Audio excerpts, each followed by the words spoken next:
Welcome to the Digital Drop Podcast, where we help you take control of your digital marketing strategy so you can do what you love for a living. And this episode is all about how to grow from 0 to 100,000 YouTube subscribers. And we've got a good friend of ours, friend of the show. Echo Gaming is here. This man started in 2014. He just hit 13 million channel views on YouTube. He's 2 weeks away from hitting 100K subscribers. Fantastic work, man. 2,000 Discord members. Sponsored by G Fuel. This kid's making it. He's not a kid, he's a grown man. But we've got Echo Gaming on the show, gaming creator, streamer, and pro eSports caster. What's up, Echo? I'm doing well, Awall. Thanks for having me on the show, man. I'm excited to talk about some gaming and YouTube today. Yeah, man, we appreciate you coming on, and this is going to be a great episode to give new startup gaming creators or growing creators some insights on how to push through, how to continue to work hard, how to keep the momentum going. I'm really excited to chat with you about those things. But before we get into the questions, Andrew Perrin is here, of course, our social media and advertising specialist. Perrin, what's up? Not much. Happy to be back and to meet Echo Gaming for the first time. I think this is the first time we've gotten to do anything together, and it's on a podcast, The Digital Drop. It is the first time, and it's a pleasure to be here with you too, brother. Awesome. Can't wait to ask you and learn more about your experience with YouTube, and we should get into it. Yes, and I have to ask you the awkward question we ask all creators on the show. Why, Echo, did you start talking to your computer in a dark room and putting it on the internet? Well, first of all, I want to warn you that all of my stories are extensive. It's not just simple answers. So if you're cool with that, I'll give you guys the, all elements and all tactics used and basically everything that went down with all of my stories. Is that cool to do with you guys today? Dude, this is a podcast. This is like literally why people have podcasts. Go. Okay, so a little bit of background about myself. I've been a gamer forever, and I'm actually a teacher. I'm a phys ed teacher in a school district. I work with kids, obviously. And one day a coworker and I realized that we had one thing in common, and that was that we were both addicted to Clash of Clans. And him and I became really close. And he's a younger guy, and we're always watching YouTube together and looking at strategies for this game. And, he realized that I was, passionate about the game. I knew so much about the game. And he says, why don't you just start doing what these guys are doing on YouTube? You could do it. You know what they know. I decided that, that would probably be a good idea. What I started to do was just capture footage, screen recording from my phone and speaking into the microphone on my phone. That's where me doing my content began on YouTube.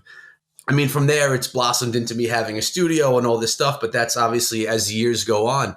But it was about the love for the game, thinking that I could actually, offer people something as far as, strategy goes and how to play the game and how to see success with the game. And it was kind of fun to do, to put yourself out there on the internet and see, 7 people watch your video. How amazing is that? So it started with there, but the story actually started even before that. That was when I started creating content for Clash of Clans on my channel, and that's about 2.5 years ago. But as you stated earlier on, that my channel started in 2014. What I did before YouTube was I used to build websites and blogs, and they were about video games and fitness. So this YouTube channel started out as a channel for one of my vlogs or my blogs, which was called Steam First Blog.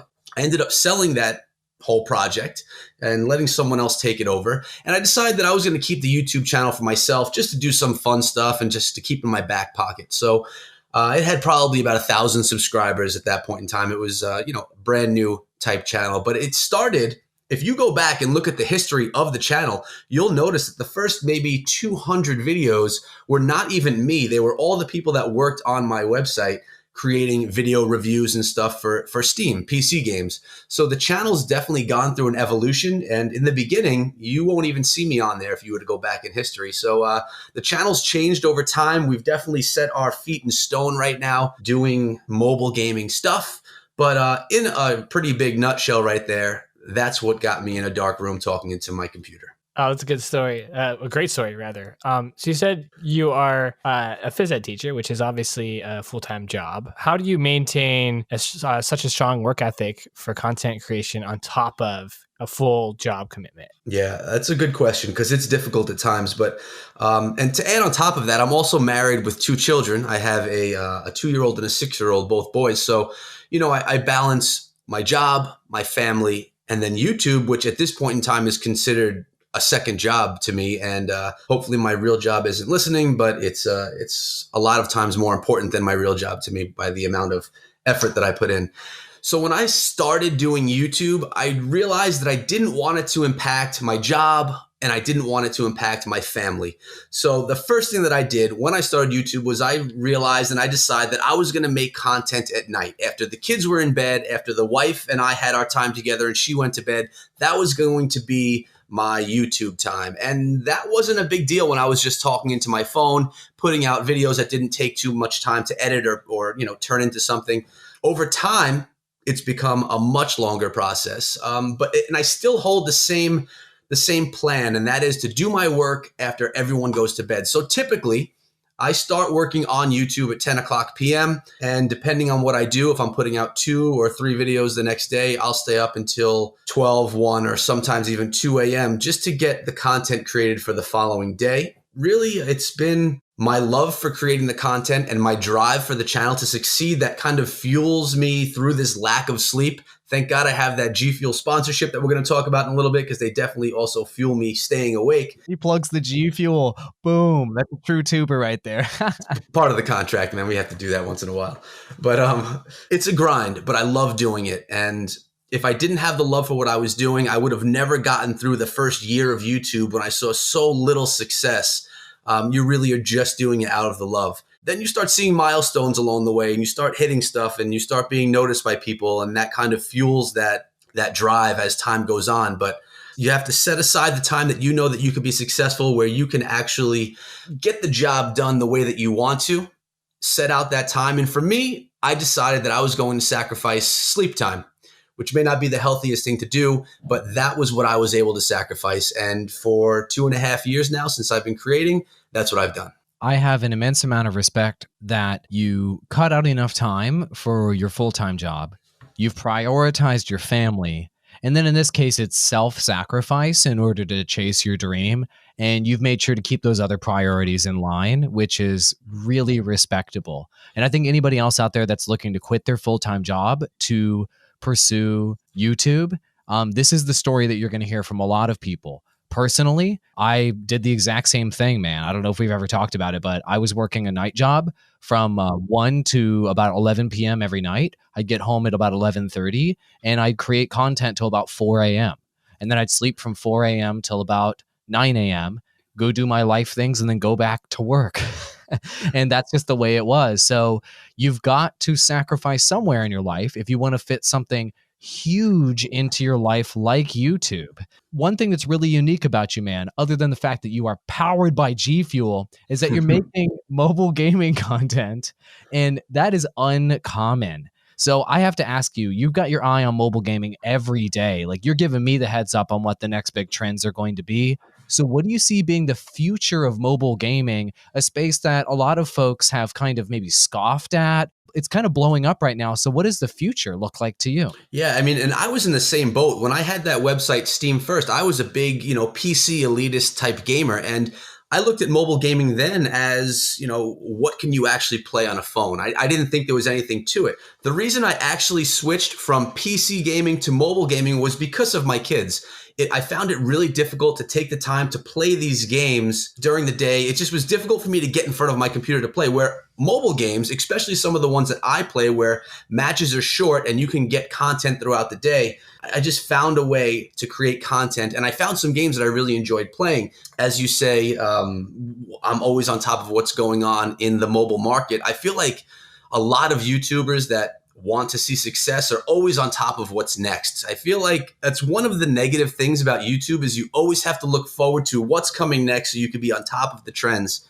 It could be stressful, but it also could be fun at the same time, seeing what's coming up. And as far as possibilities go, I mean, they're endless. Look at things right now. I mean, we went from playing things like solitaire on our phones and, little poker games to playing Fortnite and PUBG Mobile, where you have 100 people in the same game all playing from your phone. I mean, we have Call of Duty Mobile coming out soon. We have Diablo coming out on phones now, which was such a huge PC game for so long. Not the most popular thing right now by the PC community, but still, I mean, games that we've been seeing that were huge on PC are now getting onto the phone so they can get in the hands of so many more people that don't have computers or maybe that don't have consoles. So as far as where I see it going, I just see it growing because of the capability of the devices. I'm big on Facebook, as all the listeners on our podcast know, and I talk about Facebook Live a lot, and mobile is becoming bigger there.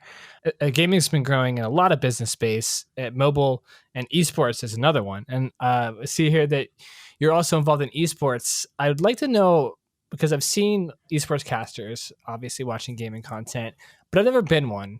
What's it like to put on a suit and cast an eSports event live? Yeah, that's pretty amazing to be able to do that, to be honest with you. I've done some casting for PUBG Mobile. That was all, none of that was on a stage in a suit. That was all, digital type casting stuff. And that's where I first started, which was pretty cool. You're getting out there in front of a lot of people, but you're still behind your computer in your studio. But I was called out to Poland to do some casting for Supercell for their Clan War leagues in game. And for that, I was meeting people that are highly successful YouTubers that have done casting with Clash of Clans before. I was nervous. I mean, I'm traveling to Europe, to another country, doing this casting for the first time. And I was nervous about getting on stage. I wasn't nervous about doing the job because literally every day I'm casting to my computer. I'm doing the same thing. I'm shouting out these competitive attacks, explaining what's going on. And that's exactly what I did while I was on stage as well. But, you have a bunch of cameras on you. There's people around and it's a little nerve-wracking. Plus, you're wearing some makeup, which is always weird. But it was a ton of fun. And honestly, after meeting some of the guys that I was casting with, you're meeting people that are built of the same cloth. We all do the same thing and have the same passion. So it's just easy to click with these people and feel comfortable with them.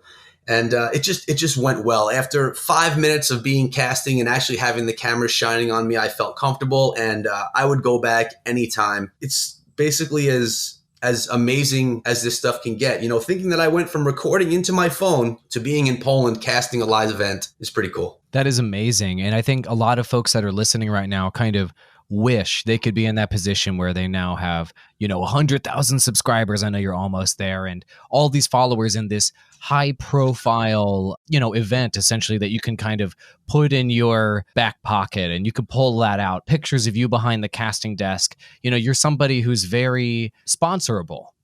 And I wanted to ask you, do you have any advice on how to secure a sponsor as a growing creator, as a small creator? Like, what was the process like for you? You talked about G Fuel earlier, and obviously I could tell the way that you talked about it. You don't feel like uncomfortable shouting them out. You must be very comfortable with that sponsor, right? And I can tell that like you actually like their product. So walk us through the process of securing a sponsor as a growing creator. Share that knowledge with us, because I think we all know that YouTube money isn't going to pay the bills by itself. You have to get that supplementary revenue. Sure. My experience with G Fuel is probably a little bit different than many would expect. First and foremost, I think you need to understand and realize what you're able to offer to a sponsor. So you need to see what your channel offers, see what your focus is, and kind of see what they'll get from sponsoring you. Are you someone that is always live behind the camera where people can see you? And if you're wearing a certain brand, it would kind of resonate with your community and they'd want to be wearing that same brand. Is there a supplement that you drink like G Fuel? I mean, for me, I'm also a fitness guy. I'm a phys ed teacher. I'm a gamer. It just completely fits with G Fuel. And my story with G Fuel is I talked about the websites I created. My first ever website was called Game and Train. And it was a website introducing gamers to fitness because, as we know, so many gamers live sedentary lifestyles. They're not healthy. So I tried to take my two passions and blend them into one, teaching gamers how to be fit. At this point in time, the website was doing well. It was about 2 years in, and I reached out to G Fuel and I said, I have this website that is exactly what you guys are. You are fit gamers, and that's a product that you produce. You produce a product for my community. I said, let's work together. I can directly help you guys. And they did. They sponsored me back then. It was a very good fit. It was actually a perfect fit, and it went well. When that website died out, and I actually sold it, I didn't die out. So I sold that website, moved on to make another one. That sponsorship was gone because I no longer had the website, but the contact did not stop. I was, it's all about relationships, and that's with anything in life. You have to be good to people. People will be good back to you. What you give usually comes back. I kept in touch with them, and then I started doing YouTube, and I reached out to them again and realized that, after I think it was 6 months or so, maybe 8 months doing YouTube, that I could offer them something. I had a community. I had people that followed me, and people knew that I was into fitness as well as doing the gaming stuff. I'm pretty transparent with my audience.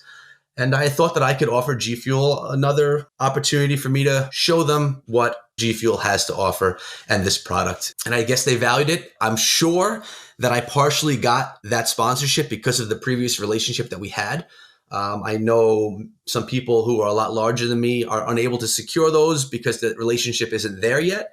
Tip 1, realize what you can offer. Tip 2, build good relationships. Reach out to people. If they turn you down, say, I'm still interested. If you are looking for people in the future, please consider me.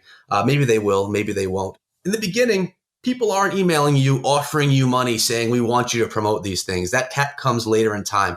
So you have to put together a pretty nice email that's going to actually have them open it up, take a look at it. I mean, in the beginning, you have to get a little bit lucky. You have to have a product to offer, quality content, and you have to get a little bit lucky. One more tip, for the most part, and this is not the case all the time, but I run a pretty clean show on my channel. I don't curse. I realize that there's a lot of young people that watch. Plus, I have kids, and if they watch my stuff, I don't want my kids to see me in a negative light. So I'm pretty clean on my channel. And I think a lot of companies would like to have someone that has a pretty clean outlook and that just comes across as a fairly put together person that's not too raunchy supporting their product. Now, of course, that's not the case all the time. There's some huge people that have a great personality and they're pretty raw, and they'll get sponsorships as well, of course. But when you're new, I think it's safer if you keep things a little bit cleaner when you're trying to build those relationships and have someone put their eggs in your basket to support their products. I would tend to agree with that. And with YouTube, trying to clean up their platform, it makes more sense to have the safer content if you're looking for advertisers and for additional branded opportunities to come down your road. The more professional and clean you are, the easier that's going to be. So that makes sense. I like the G Fuel in addition to the phys ed teacher, the physical part of you being a gamer. You've got like a really well-rounded lifestyle with the family, with the job, with the gaming. That's something that when we're looking at creators and trying to figure out like where we can help, that's one of the biggest challenges is like, how do you balance it all? And you seem to have a really healthy balance of physical activity, full-time job, so making enough money, having time with family, leveraging the physical activity and stuff and linking it into G Fuel, into your branded sponsorship. It all kind of fits together really well, and you're a really good example of how to balance it all really, really well. If you were to give a new creator only one piece of advice, what would it be? I'll tell you what I would have liked to have been told when I was starting out on YouTube, and that is, it's easy to look at other creators. I'm a person that kind of watches and I see things that happen on the internet. I see what happens to other people, and I could kind of predict what can happen with my channel and my situation. So if I was starting fresh, or if I had someone that was starting fresh, I would tell them, first of all, don't do YouTube for money, because it takes a long time for that to actually, materialize. You have to make content for the love of the games or of whatever the content is that you're making. It may not be gaming related. If you love what you're doing, YouTube isn't a chore, and you can get through that however long it takes to actually establish yourself on YouTube. If it's something that you don't love doing and you're doing because you're trying to make money, or you're doing because you're trying to look at growth, it could be pretty brutal. And you're spending 2 hours, if not more, creating a video. And in the beginning, 10 people are going to watch that video. You could make a lot more money going and working in a fast food joint for the first year or 2 years of YouTube, or for some people, maybe even forever on YouTube if they don't actually start to get a little bit lucky and get some people coming through. So you have to love what you're doing, and you can't expect to get anything out of YouTube but the pleasure of being on YouTube. And some of the greatest things that I've gotten on YouTube are the people that I've met. I mean, I have some amazing friends that I've met, and I say met, but half of them I've virtually met them. I haven't actually met them in person, but I speak to these people every single day. They're an important part of my life, and they're people that I consider friends, and all of that is through YouTube. So I guess that's probably the number one thing. The number two thing I would say, and I am a victim of this to this day, is don't harp too much on your analytics. If you're one of those people that just watches your channel, it tunes into your social blade 10, 15 times a day, it can get to you. And if you see that drop in one subscriber when you're new, it's like, oh my God, what did I do wrong that person unsubscribed from my channel? And it could be demoralizing. What you need to do is keep a track of your analytics so you can see what people like, but don't become obsessive over it where it runs your life. Where if you lose a subscriber that hour, you're going to be in a bad spot for that hour. You have to really not harp on the numbers too much. And for me, I'm a numbers guy. I love numbers, and I find myself having to pull away a little bit just so that it doesn't negatively impact me. That's fantastic advice. I wish I had heard all of that. And I'm the same way. Actually, that's why Perrin is here, and that's why he and I have worked together all of these years. It's because of YouTube as well. Literally all of my friends in my life right now that I've been close with for the last 8 years are because of YouTube. So I can completely understand that. What is the secret to building such a strong community on the internet? Well, first of all, like I said, I love what I'm doing. So I love the games that I'm covering. But even more than that, I literally appreciate every person that subscribes to my channel, every person that's in my live streams and that's in my comments. Up until maybe a month or two ago, I replied to every single comment on my YouTube channel. And it wasn't because I wanted to reply to every single comment, because that could be difficult. But I literally appreciated every person coming there, and I didn't want people to feel like their comment wasn't noticed. Lately, it's become more difficult trying to put out 3 videos a day and doing everything that I can. I do still try to get through them, but I don't beat myself up if there's a day when I could only spend a half an hour looking through the comments. I appreciate my community. I'm primarily right now a YouTube creator. I make videos for the most part, 95%. But I like to do live streams, not only to do a live stream, but to actually have that face-to-face time, as much as you can call it face-to-face, with my audience. That's the time when we can get on together and we could actually talk, because it's kind of like a way. They've been watching me all week. They've been tuning into my videos. They've been promoting my videos, leaving comments. But on Fridays at 10 p.m., they can come through and they can actually hang out with me.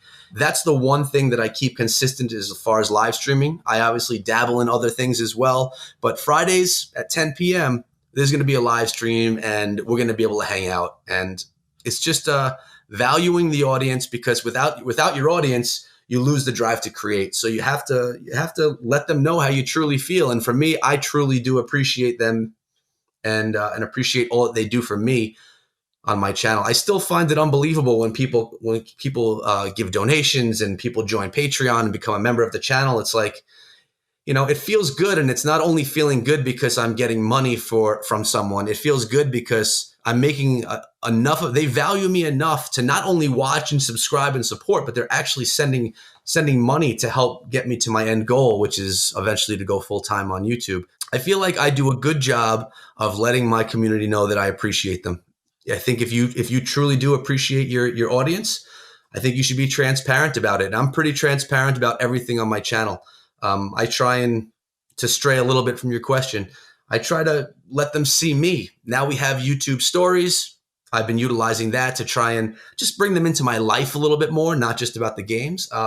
My son, he's 6 years old. He wants to be a YouTuber now. So him and I'll make videos every week or two. And he just comes on, and whatever game he wants to play, we play it together. We make a video out of it so he could be on YouTube. And, I'm bringing people into my life, not just into a strategy guide for Clash of Clans or Rise of Civilization. So value your audience, and I think that you'll see the rewards from that, and they'll send that love back your way. That was one of the best answers I've ever received to a community building question. Fantastic answer. It seems to me like your success is powered by your gratitude for your audience, and that's just so apparent. That's awesome, man. You are one of my favorite creators that I've coached over the years, and I've coached hundreds. And one of the reasons why I wanted you to be on the podcast is because I think that you're a special talent. And I think that you're going to become really, really big and you're going to find your way in a way that's unexpected. When I kind of look back on when we first got to know each other, when you signed up for my coaching services, it seems kind of funny that I would just kind of dump tons of advice on you and tell you to do some fairly extreme things. And out of almost anybody I've coached, and I'm being honest here, you basically took all of the advice I gave you and just did it all. And that is very rare. And I felt like you can put your ego aside and just try something to see it if it works. It makes you unique, to be perfectly honest. And you just gave everybody that advice a moment ago. And I hope that they can put their ego aside and take your advice. To tell everyone how I found you, I found Shadowgun Legends and I fell in love with the game. And I was looking for YouTubers that created Shadowgun Legend content, and there you were.